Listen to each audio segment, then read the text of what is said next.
are the course objectives. Number one, to familiarize line personnel with what they may be confronted in a riot-type situation. Number two, to acquaint potential sergeants and squad leaders with the tactics and the responsibilities for their decisions. Number three, to acquaint line personnel with some of the problems that a command post undergoes when it is hit with numerous communications on various incidents.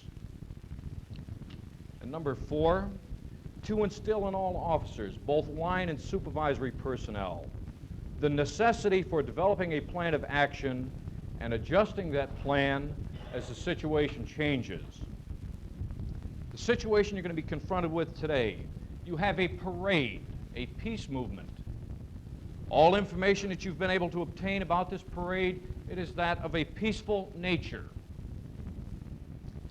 You have 4 12-man squads to cover this particular segment of the parade route. Your areas of concern for the 4 squads will be on Vagrant Street from the intersection of Skidway down to the intersection of Conspiracy Boulevard and Vagrant Street, Conspiracy from Vagrant to Flop Street, and the dispersal area of the parade will be at Insurrection High School.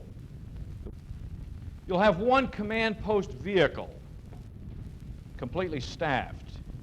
You'll have 4 black and white radio cars, 1 per squad.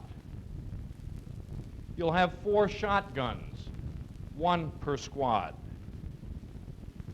You'll have 12 portable radios, broken down 3 per squad.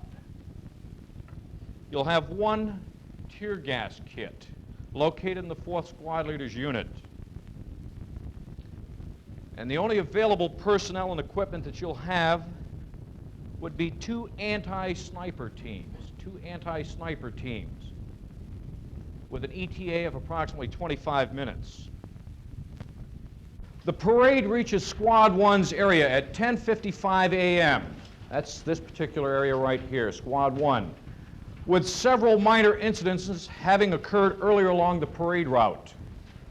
Some hostility has been displayed towards the officers prior to the parade arriving at this location. Further hostility and resistance is met as the officers attempt to move a large group of juveniles from the intersection of Vagrant and State Highway. The crowd at this time becomes very antagonistic, yelling catcalls at the officers, and several bottles and rocks are thrown. Order is somewhat restored as the parade files by. In the parade itself, we have several large militant groups. And as they pass, they further incite the crowd, bringing more catcalls and verbal abuse upon the officers all along the parade route. You're going to have to establish priorities and make plans to either contain, control, or eliminate critical situations. Of primary concern is safety of your personnel. The next area where you want to concern yourself. We talked about looting. We had looting going on at the drugstore, which is right here. We had looters. We had looters here at the market. Then we had looters at the war surplus store. Now, you've got all 3 happening simultaneously. The area in which you should concern yourself with would be the war surplus store, because 90% of your war surplus stores have guns and ammunition of sorts. If they're stealing food, that's not critical. If they're stealing drugs and narcotics, it's critical to a point, but your primary concern is keeping these people from arming themselves with any further weapons. So that would be of utmost on your mind. Once the snipers are reported, we want to discuss what we're going to do to effectively contain the snipers and effectively protect the persons in the area. Does anyone have any suggestions? What shall we do first? We have the 3 snipers, 1 in the professional building, 1 at the water tank, and the other's in the church, right? That's correct.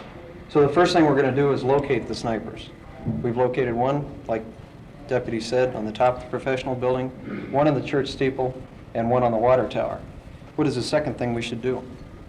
The anti-sniper team has already been called for, and they will be arriving at the area shortly. That's correct. The sniper team was ordered enough time prior that they are arriving at this time. In the meantime, our principal responsibility would be to contain the area in a reasonable distance so that to protect the individuals that are in the area, the persons that we have dispersed, and the persons that are loitering around in the area. So our second responsibility would be containing the area. Okay, one suggestion also, you've located your snipers, you've contained the area, you've evacuated any civilian that was in the area to get them out of the line of fire and so on. The next area of responsibility, naturally, the next thing you want to concern yourself with is your squad deployment and then attempting to talk the people out of the buildings. If you can get these people to come out of the buildings, give up their weapon and come out, that's your next plan of action. Now, if this doesn't work, then you would concern yourself with bringing in your special teams. Another thing, once you've located the snipers, their main objective is generally in a situation like this is police officers anyway, rather than the citizens. Well, that's true, very true. But your main objective, one of your primary duties as a police officer is to protect life and property, and any civilian who is in this area is in danger of possibly being shot by a sniper. So we want to get all the civilians out of there, not only to make our job easier, but also to protect their life.